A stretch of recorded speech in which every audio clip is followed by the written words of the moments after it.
வணக்கம். புதுவை மற்றும் அதனை சுற்றியுள்ள பகுதிகளில் நடைபெற்ற பல்வேறு நிகழ்வுகளை விரிவாக காண்பதற்கு முன்பு தலைப்புச் செய்திகளை காண்போம். சட்டமன்ற உறுப்பினர்களையும் நாடாளுமன்ற உறுப்பினர்களையும் விலைக்கு வாங்கி பெரும்பான்மையை நிரூபிப்பது ஜனநாயக படுகொலை. முன்னாள் முதலமைச்சர் நாராயணசாமி குற்றச்சாட்டு.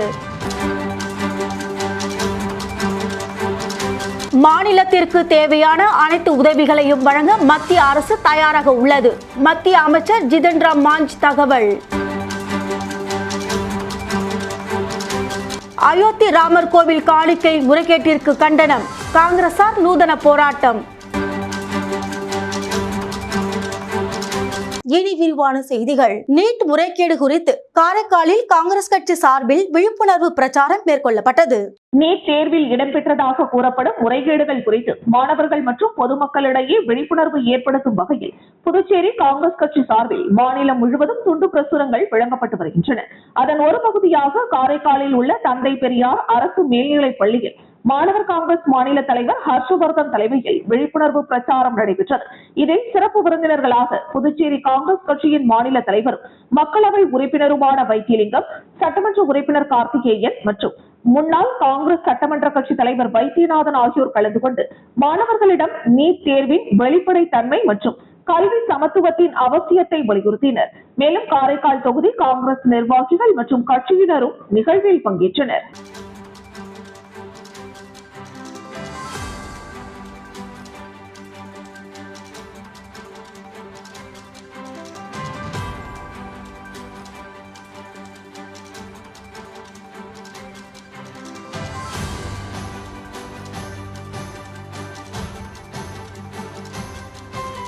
காமராஜ் தொகுதி சாரம் பகுதியில் மக்களுக்கு ஆலயத்தில் அறுசுவை விருந்தினை லட்சிய ஜனநாயக கட்சியின் தலைவரும் காமராஜர் நகர் தொகுதி சட்டமன்ற உறுப்பினருமான ஜோஸ் சார்லஸ் மார்டின் வழங்கினார். புதுவை காமராஜ் நகர் தொகுதி சட்டமன்ற உறுப்பினரும் லட்சிய ஜனநாயக கட்சியின் தலைவருமான ஜோஸ் சார்லஸ் மார்டின் அண்மையில் நடைபெற்ற சட்டப்பேரவை தேர்தலில் அதிக வாக்குகள் வித்தியாசத்தில் வெற்றி பெற்றதை அடுத்து பொதுமக்களுக்கு நன்றி தெரிவிக்கும் வகையில் சிறப்பு நிகழ்ச்சியில் பங்கேற்றார்.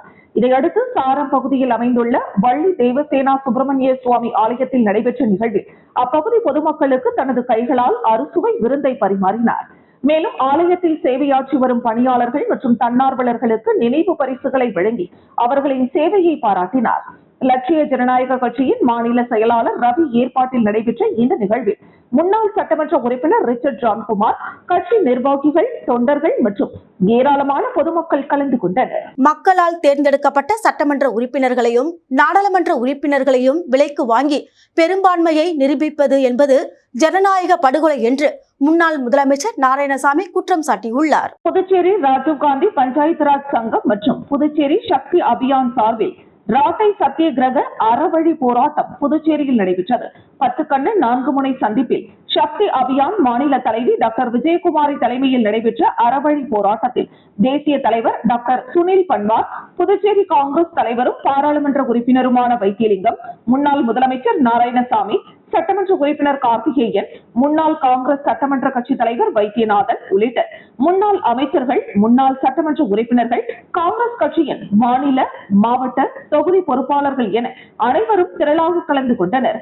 அறவழி போராட்டத்தில் மத்திய பிரதேச மாநிலங்களவை பாராளுமன்ற உறுப்பினர் தேர்தலில் முன்னாள் தேசிய தலைவர் மீனாட்சி நடராஜன் வேட்புமனு நிராகரிக்கப்பட்டதை கண்டித்தும் வாக்குச்சீட்டு திருட்டை தடுக்க வேண்டும், சுதந்திரமான நியாயமான முறையில் தேர்தலை நடத்த வேண்டும், தேர்தல் ஆணையத்தை நடுநிலையாக செயல்பட அனுமதிக்க வேண்டும் என்பன போன்ற 7 அம்ச கோரிக்கைகள் போராட்டத்தில் வலியுறுத்தப்பட்டன.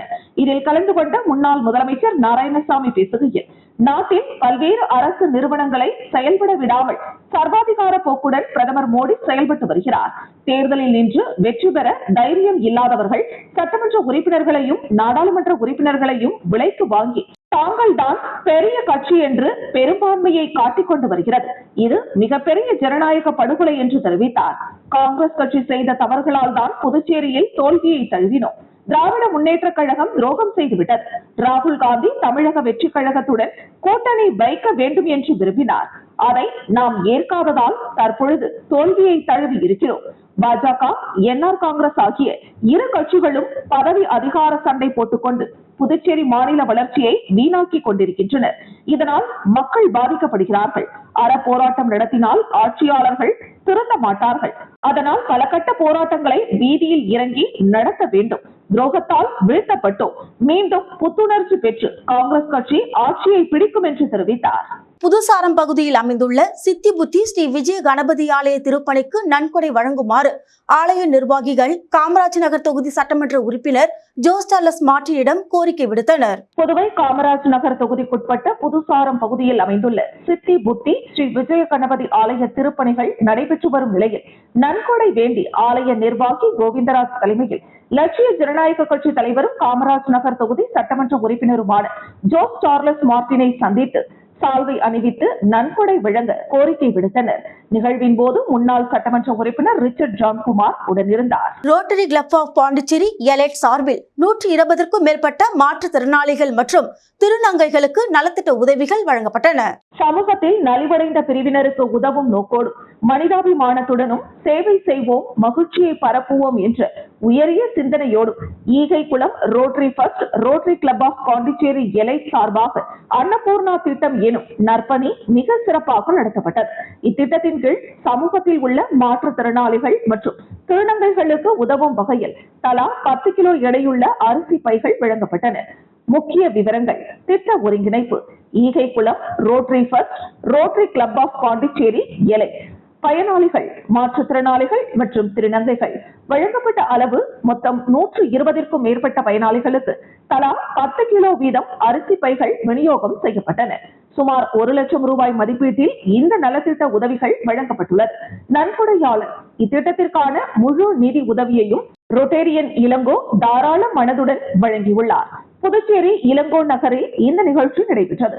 சுயநலமற்ற சேவை என்ற ரோட்டரியின் கோட்பாட்டிற்கு இணங்க நடத்தப்பட்ட இந்த திட்டம் தங்களுக்கு வாழ்வாதார ரீதியாக பெரும் உதவியாக இருந்ததாக பயனாளிகள் நெகிழ்ச்சியுடன் தெரிவித்தனர். சாரம் SR சுப்பிரமணியம் அரசு உயர்நிலைப் பள்ளியில் சட்டமன்ற உறுப்பினர் ஜோஸ் சார்லஸ் மார்ட்டின் நேரில் ஆய்வு மேற்கொண்டார். புதுவை காமராஜ் நகர் தொகுதிக்குட்பட்ட சாரம் பகுதியில் அமைந்துள்ள SR சுப்பிரமணியன் அரசு உயர்நிலைப் பள்ளியில் லட்சிய ஜனநாயக கட்சி தலைவரும் காமராஜ் நகர் தொகுதி சட்டமன்ற உறுப்பினருமான ஜோஸ் சார்லஸ் மார்ட்டின் நேரில் ஆய்வு மேற்கொண்டார். பள்ளிக்கு பின்புறம் உள்ள இடத்தில் சமூக விரோதிகள் அட்டகாசம் செய்வதால் அப்பகுதியில் CCTV கேமரா அமைத்து காவல்துறையுடன் அதற்கான நடவடிக்கை மேற்கொள்ளவும் அவர் உத்தரவிட்டார். அமைச்சர்களுக்கு இலாக்கா ஒதுக்கீடு செய்வதில் ஏற்படும் தாமதம் நிர்வாகத்தை முடக்கியதாக அரசுக்கு எதிராக 10 ரூபாய் சட்ட இயக்கம் குற்றம் சாட்டியுள்ளது. அமைச்சர்களுக்கு இதுவரை இலாக்கா ஒதுக்கப்படாததையும் சபாநாயகர் தேர்தல் நடத்தப்படாததையும் கண்டித்து 10 ரூபாய் சட்ட இயக்கம் சார்பில் அண்ணா சிலை அருகே கண்டன ஆர்ப்பாட்டம் நடைபெற்றது. இயக்க தலைவர் ரகு என்கிற ரகுநாதன் தலைமையில் நடைபெற்ற ஆர்ப்பாட்டத்தில் அரசின் நிர்வாக நடவடிக்கைகள் தாமதமடைந்துள்ளதாக கூறி பங்கேற்பாளர்கள் கோஷங்கள் எழுப்பினர். ஆர்ப்பாட்டத்தில் பங்கேற்ற சில பெண்கள் முதலமைச்சரை விமர்சிக்கும் வகையில் அவரை வர்ணித்து தயாரிக்கப்பட்ட படங்களை கைகளில் ஏந்தி இருந்தனர். இலாக்கா ஒதுக்கீடு இல்லாததால் அமைச்சர்களும் அதிகாரிகளும் முக்கிய முடிவுகளை எடுக்க முடியாத நிலை ஏற்பட்டுள்ளதாக போராட்டக்காரர்கள் குற்றம் சாட்டினர். அமைச்சர்களின் இலாக்காக்களை உடனடியாக அறிவிக்க வேண்டும், சபாநாயகர் தேர்தலை விரைந்து நடத்த வேண்டும் என்பன உள்ளிட்ட கோரிக்கைகளை வலியுறுத்தி பதாகைகள் ஏந்தப்பட்டன. அரசின் தற்போதைய செயல்பாடுகள் மக்களிடையே அதிருப்தியை ஏற்படுத்தி உள்ளதாக குறிப்பிட்ட ரகுநாதன், கோரிக்கைகள் நிறைவேற்றப்படாவிட்டால் நீதிமன்றத்தை அணுகுவதோடு தொடர் போராட்டங்களையும் முன்னெடுக்க உள்ளதாக தெரிவித்தார். இந்த ஆர்ப்பாட்டம் புதுச்சேரி அரசியல் வட்டாரத்தில் கவனத்தை ஈர்த்துள்ளது.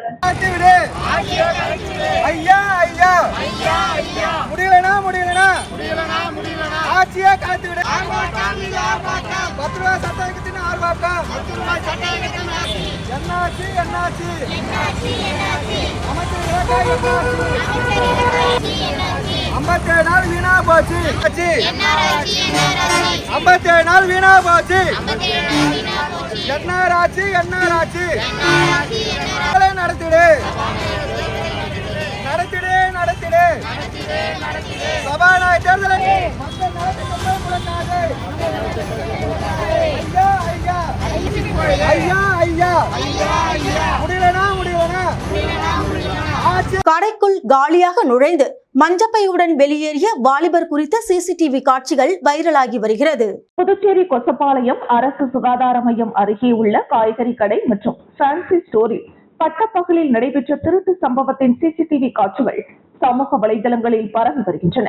பிற்பகல் சுமார் 3 மணி அளவில் காய்கறி கடையில் தனியாக இருந்த மூதாட்டி தூங்கிக் கொண்டிருந்த போது கல்லா பெட்டியில் வைத்திருந்த 2500 ரூபாய் பணத்தையும் சிறிய செல்போனையும் 2 வாலிபர்கள் திருடி சென்றதாக கூறப்படுகிறது.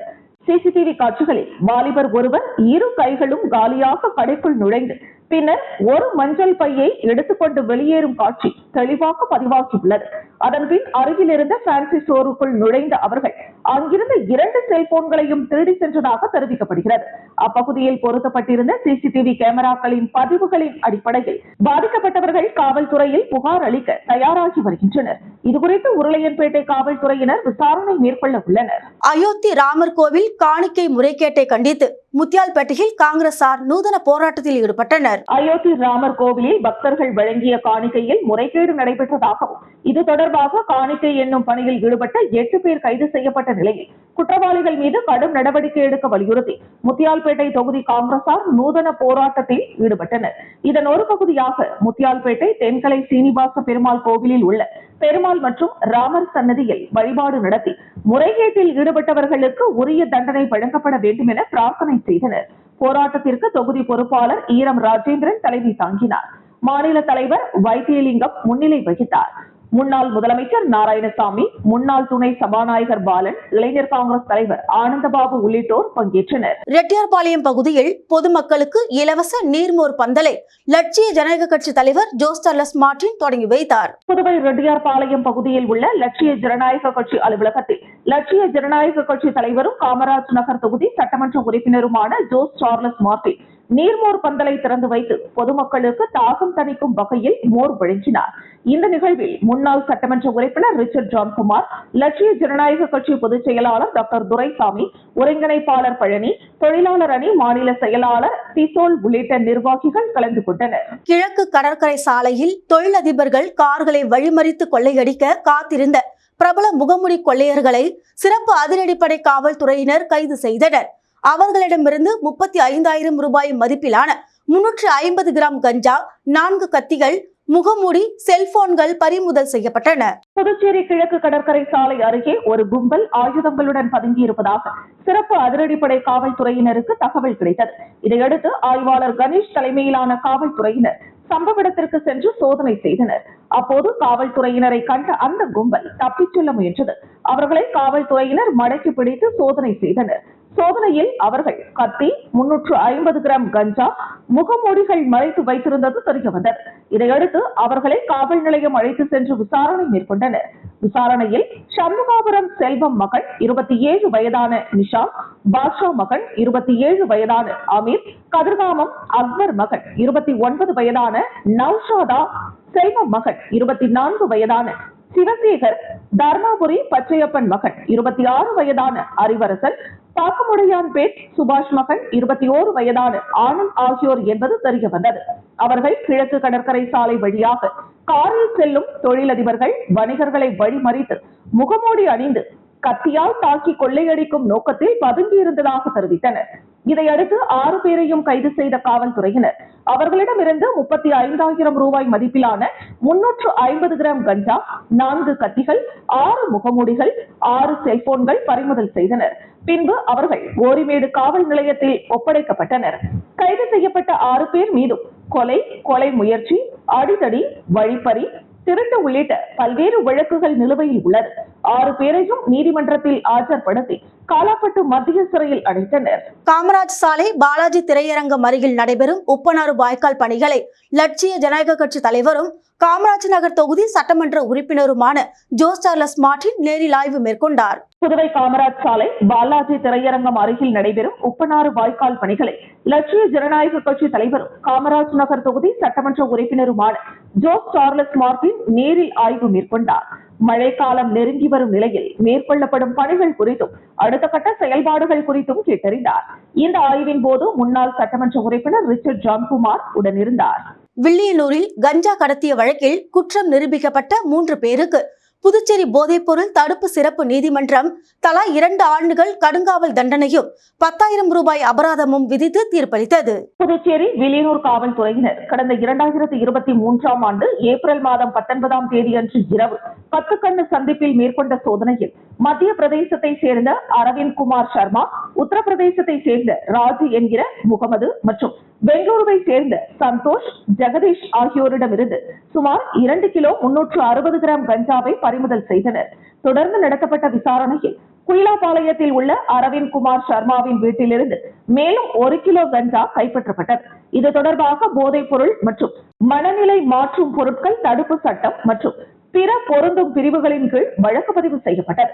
புதுச்சேரி 3வது கூடுதல் மாவட்ட நீதிமன்றம் வழக்கை விசாரித்து குற்றம் நிரூபிக்கப்பட்டதை அடுத்து மூவருக்கும் தலா 2 ஆண்டுகள் கடுங்காவல் தண்டனையும் 10,000 ரூபாய் அபராதமும் விதித்து நீதிபதி கோதண்டராஜ் தீர்ப்பளித்தார். வழக்கில் அரசு தரப்பில் அரசு வழக்கறிஞர் விநாயகம் ஆஜரானார். புதுச்சேரி பல்கலைக்கழகத்துடன் இணைந்து அருணாச்சலம் சேர்வை அமராவதி அம்மாள் அறக்கட்டளை சார்பில் புதுச்சேரியில் மருத்துவ சுற்றுலா அமைப்பதற்காக அதன் நிர்வாகிகள் முதலமைச்சரை சந்தித்து மனு அளித்தனர். அருணாச்சலம் சேர்வை அமராவதி அறக்கட்டளை சார்பில் உலகம் முழுவதும் மருத்துவ சுற்றுலா சிறப்பாக செய்யப்பட்டு வருகிறது. இதன் ஒரு பகுதியாக அதன் இயக்குனர் ஜெயக்குமார் புதுச்சேரியிலும் புதுவை பல்கலைக்கழக நிறுவனத்துடன் இணைந்து மருத்துவ சுற்றுலா செய்ய முடிவு செய்யப்பட்டுள்ளது. இதனை அடுத்து புதுச்சேரி சட்டப்பேரவையில் முதலமைச்சர் ரங்கசாமியை சந்தித்து தமிழகம் மற்றும் புதுச்சேரியில் மருத்துவ சுற்றுலா மூலம் தரமான மருத்துவம் மற்றும் வெளிநாட்டிலிருந்து வரக்கூடிய சுற்றுலா பயனர்களுக்கு தரமான மருத்துவ சேவை வழங்குவதற்கு ஒப்பந்தம் செய்ய உள்ளதாக தெரிவித்து மனு அளித்துள்ளனர். அரசு சார்பில் இதுகுறித்து முடிவு செய்யப்பட்டு விரைவில் ஒப்பந்தம் செய்யப்படலாம் என எதிர்பார்க்கப்படுகிறது. அரசு அனுமதி அளித்தால் புதுச்சேரியை தலைசிறந்த மருத்துவ சுற்றுலா நகரமாக மாற்றுவோம் என்று அருணாச்சலம் சேர்வை அமராவதி அம்மாள் அறக்கட்டளையின் இயக்குனர் தெரிவித்துள்ளார். பெரிய காலாப்பட்டு செங்கல்நீர் அம்மன் கோவில் நிலங்களை பாதுகாக்க நடவடிக்கை எடுக்க கோரி மாவட்ட ஆட்சியரிடம் மீனவ கிராம மக்கள் மனு அளித்துள்ளனர். புதுச்சேரி உழவர்கரை நகராட்சிக்குட்பட்ட பெரிய காலாப்பட்டு பகுதியில் உள்ள அருள்மிகு ஸ்ரீ செங்கழு நீரம்மன் தேவஸ்தானம் மற்றும் அதனுடன் இணைந்த கோவில்களுக்கு சொந்தமான நிலங்கள் ஆக்கிரமிக்கப்படுவதாக கூறி அவற்றை பாதுகாக்க உடனடி நடவடிக்கை எடுக்குமாறு பெரிய காலாப்பட்டு மீனவ கிராம மக்கள் மாவட்ட ஆட்சியரிடம் புகார் மனு அளித்தனர். மனுவில் கோவில் நில ஆக்கிரமிப்பு தொடர்பாக 2022ஆம் ஆண்டு சென்னை உயர்நீதிமன்றத்தில் தொடரப்பட்ட வழக்கில் ஆக்கிரமிப்புகளை அகற்ற நடவடிக்கை எடுக்குமாறு 2023இல் உத்தரவிடப்பட்டதாகவும் இருப்பினும் இதுவரை உரிய நடவடிக்கை எடுக்கப்படவில்லை என்றும் தெரிவிக்கப்பட்டுள்ளது. மேலும் காலாப்பட்டு வருவாய் கிராமத்தின் சர்வே எண்கள் 231 கீழ் 1 மற்றும் 231 கீழ் 7 உள்ள கோவில் நிலங்களில் தனிநபர்கள் வணிக வளாகங்கள் மற்றும் கட்டிடங்கள் எழுப்பி வருவதாகவும் இதுகுறித்து பலமுறை புகார் அளித்தும் பலனில்லை என்றும் அவர்கள் குற்றம் சாட்டினர். எனவே மீதமுள்ள கோவில் நிலங்களை பாதுகாத்து ஆக்கிரமிப்புகளை தடுக்க மாவட்ட நிர்வாகம் உடனடியாக தலையிட்டு நடவடிக்கை எடுக்க வேண்டும் என்றும் கிராம மக்கள் வலியுறுத்தியுள்ளனர். புதுச்சேரியில் MSME திட்டங்கள் சிறப்பாக செயல்படுவதாகவும் மாநிலத்திற்கு தேவையான அனைத்து உதவிகளையும் வழங்க மத்திய அரசு தயாராக உள்ளது என மத்திய அமைச்சர் ஜிதன் ராம் மாஞ்சி தெரிவித்துள்ளார். மத்திய சிறு குறு மற்றும் நடுத்தர தொழில் நிறுவனங்கள் துறை அமைச்சர் ஜிதன் ராம் மாஞ்சி புதுச்சேரி மாநிலத்திற்கு வருகை தந்து தலைமைச் செயலகத்தில் தொழில்துறை செயலர் மற்றும் சம்பந்தப்பட்ட உயர் அதிகாரிகளுடன் ஆலோசனை நடத்தினார். தொடர்ந்து மாநிலத்தின் சிறு குறு மற்றும் நடுத்தர தொழில் முனைவோரின் பிரதிநிதிகளை சந்தித்து அவர்களின் கருத்துக்கள் மற்றும் கோரிக்கைகளை கேட்டறிந்தார். பின்னர் செய்தியாளர்களிடம் அவர் பேசுகையில் இந்திய பொருளாதாரத்தில் விவசாய துறைக்கு அடுத்தபடியாக அதிக வேலை வாய்ப்பை உருவாக்கும் துறையாக சிறு குறு மற்றும் நடுத்தர தொழில் நிறுவனங்கள் விளங்கி வருகின்றன. நாட்டின் மொத்த உள்நாட்டு உற்பத்தியில் MSME துறையுடன் பங்களிப்பு குறிப்பிடத்தக்க அளவில் உள்ளது என்றார். தொழில் முனைவோர்களை உருவாக்கவும் புதிய தொழில்களை தொடங்க ஊக்குவிக்கவும் மத்திய அரசு பல்வேறு திட்டங்களை செயல்படுத்தி வருகிறது. அவற்றில் பிரதமரின் வேலைவாய்ப்பு உருவாக்கும் திட்டம் மற்றும் பிரதம முத்ரா யோஜனா ஆகியவை முக்கியமானவை. இந்த திட்டங்கள் மூலம் உற்பத்தி மற்றும் சேவை துறைகளில் புதிய தொழில்களை தொடங்க மானியம் மற்றும் பிணையில்லா வங்கி கடன்கள் வழங்கப்பட்டு வருகின்றன. GST அமல்படுத்தப்பட்ட பிறகு MSME துறையை சேர்ந்த தொழில் முனைவோர் எளிதாக வருமானம் ஈட்டி வருகின்றனர். கொள்கை ரீதியாக GST வரி விதிப்பு சிறு குறு தொழில் முனைவோர்களை எந்த வகையிலும் பாதிக்கவில்லை. மாறாக தொழில் வளர்ச்சிக்கும் வேலை வாய்ப்பு அதிகரிப்பிற்கும் அது துணை புரிந்துள்ளது என்று அமைச்சர் தெரிவித்தார். புதுச்சேரியில் இந்த திட்டங்கள் சிறப்பாக செயல்பட்டு வருவதாக கூறிய மத்திய அமைச்சர் மாநிலத்தில் இதுவரை சுமார் 900 பயனாளிகள் பயன்பெற்றுள்ளதாகவும் 174 வங்கி கடன்கள் வழங்கப்பட்டுள்ளதாகவும் தெரிவித்தார். திட்டங்களின் செயல்பாட்டை மதிப்பீடு செய்தால் 100க்கு 80 மதிப்பெண்கள் வழங்கலாம் என்ற அளவிற்கு திருப்திகரமாக இருப்பதாக அவர் குறிப்பிட்டார். தொழில்நுட்பம் சார்ந்த புதிய தொழில் முயற்சிகளுக்கு மத்திய அரசு தொடர்ந்து ஊக்கம் அளித்து வருவதாகவும் புதுச்சேரியில் தொழில் முனைவோருடன் நடைபெற்ற கலந்துரையாடல் மிகவும் பயனுள்ளதாக இருப்பதாகவும் அவர் கூறினார். தொழில் முனைவோர் முன்வைத்த பல்வேறு கோரிக்கைகள் குறித்து மத்திய அரசு பரிசீலித்து உரிய நடவடிக்கை எடுக்கப்படும் என்றும் உறுதியளித்தார். சுமார் 13 லட்சம் மக்கள் தொகை கொண்ட புதுச்சேரியில் புதிய தொழில்களை தொடங்குவதற்கு ஏற்ற சூழல் நிலவுவதாகவும் திறன்மிக்க தொழிலாளர்களை உருவாக்கும் வகையில் பயிற்சி வழங்குவதில் அரசு கவனம் செலுத்தி வருவதாகவும் அவர் தெரிவித்தார். பயிற்சி பெற்றவர்களுக்கு தொழில் தொடங்க தேவையான கடனுதவிகளும் வழங்கப்பட்டு வருவதால் வேலை வாய்ப்பு மேலும் அதிகரிக்கும் என்ற நம்பிக்கையையும் அவர் வெளிப்படுத்தினார். யூனியன் பிரதேசங்களில் MSME திட்டங்களை திறம்பட செயல்படுத்தும் பகுதிகளில் புதுச்சேரி முக்கிய இடத்தை பெற்றுள்ளதாக குறிப்பிட்ட அமைச்சர், மாநிலத்தின் தொழில் வளர்ச்சிக்கு தேவையான அனைத்து வகையான நிர்வாக மற்றும் பொருளாதார உதவிகளையும் வழங்க மத்திய அரசு தயாராக இருப்பதாக தெரிவித்தார். மேலும் சில திட்டங்களின் கீழ் பயனாளிகளுக்கு 3 மாத கால அவகாசத்துடன் கடன் வழங்கும் நடைமுறையும் பின்பற்றப்பட்டு வருவதாக அவர் கூறினார். திண்டிவனத்தில் சிங்கப்பெண் காவல்துறையினர் பெண் குழந்தைகளுக்கு விழிப்புணர்வை ஏற்படுத்தினர். தமிழக முதலமைச்சர் ஜோசப் விஜய் ஆட்சி பொறுப்பேற்றவுடன் சிங்கப்பெண் திட்டத்தை முதலில் கொண்டு வந்தார். இத்திட்டத்தில் விழுப்புரம் மாவட்டத்தில் உதவி ஆய்வாளர் சரவணன் தலைமையில் சிங்கப்பெண் படையினர் செயல்பட்டு வருகின்றனர். இதேபோல் திண்டிவனம் பகுதியில் உள்ள பள்ளி மற்றும் மாணவிகள் விடுதிக்கு சென்ற சிங்கப்பெண் படை காவல்துறையினர் பெண்கள் மற்றும் குழந்தைகளுக்கு ஏதேனும் பிரச்சனைகள் ஏற்படும் பொழுது உடனே தொடர்பு கொள்ள அவசர தொலைபேசி எண் 1091 அழைக்க வலியுறுத்தினர். குட் டச், பேட் டச் என்பதெல்லாம் கிடையாது, டோன்ட் டச் என்று அந்த பெண் குழந்தைகளுக்கு அறிவுறுத்தினர். விடுதியில் உள்ள பெண் குழந்தைகளிடம் உங்களுக்கு எந்த பிரச்சனையாக இருந்தாலும் பெற்றோரிடம் தெரிவியுங்கள். தனியாக செல்லும் பெண்கள் தற்பொழுது சிங்கப்பெண் திட்டம் இருப்பதால் அச்சமில்லாமல் வெளியில் செல்லலாம். ஏதேனும் தொந்தரவுகள் ஏற்படும் பொழுது தங்களை தொடர்பு கொண்டால் சுமார் 5 அல்லது 10 நிமிடங்களில் சம்பவ இடத்திற்கு வந்திருந்து உதவி செய்வோம் என்றனர். மேலும் இந்த திட்டத்தை கொண்டு வந்த தமிழக முதல்வருக்கு பெண்கள் நன்றியை தெரிவித்தனர். இதில் தலைமை காவலர் திரிபுர சுந்தரி, காவலர் தீபா ஆகியோர் விழிப்புணர்வை ஏற்படுத்தினர். மீண்டும் தலைப்புச் செய்திகள். சட்டமன்ற உறுப்பினர்களையும் நாடாளுமன்ற உறுப்பினர்களையும் விலைக்கு வாங்கி பெரும்பான்மையை நிரூபிப்பது ஜனநாயக படுகொலை. முன்னாள் முதலமைச்சர் நாராயணசாமி குற்றச்சாட்டு. மாநிலத்திற்கு தேவையான அனைத்து உதவிகளையும் வழங்க மத்திய அரசு தயாராக உள்ளது. மத்திய அமைச்சர் ஜிதன் ராம் மாஞ்ச் தகவல். அயோத்தி ராமர் கோவில் காணிக்கை முறைகேட்டிற்கு கண்டனம். காங்கிரசார் நூதன போராட்டம். இத்துடன் செய்திகள் நிறைவடைகின்றது. உங்களிடமிருந்து விடைபெறுவது ஜானகி. செய்திகளை உடனுக்குடன் தெரிந்து கொள்ள கமலா தொலைக்காட்சியின் சமூக வலைதளத்தை பின்பற்றவும். நன்றி, வணக்கம்.